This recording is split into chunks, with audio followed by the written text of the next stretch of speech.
ఆంధ్రప్రదేశ్ లో రేషన్ కార్డుదారులకు కూటమి ప్రభుత్వం శుభవార్త చెప్పింది.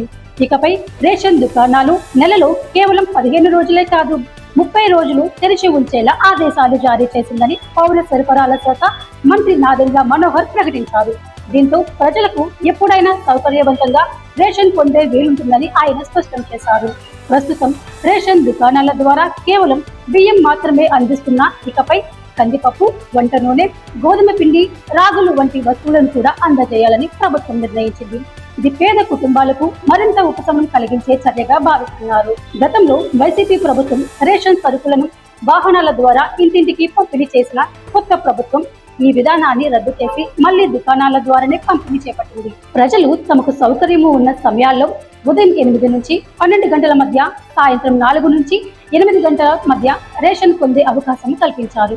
ఇప్పుడు నెల మొత్తం దుకాణాలు తెరిచి ఉంచే నిర్ణయం వల్ల మరింత సౌలభ్యం కలగనుంది.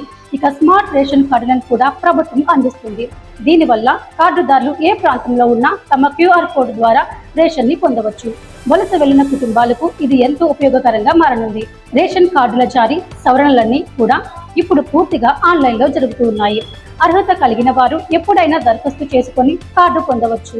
అలాగే కుటుంబ సభ్యులను జోడించడం లేదా తొలగించడం కూడా ఆన్లైన్ లోనే సాధ్యమవుతుంది. మొత్తానికి రేషన్ కార్డుదారుల కోసం కూటమి ప్రభుత్వం తీసుకున్న ఈ చర్యలు పేద కుటుంబాలకు భారీ ఉపశమనం కలిగిస్తున్నాయి.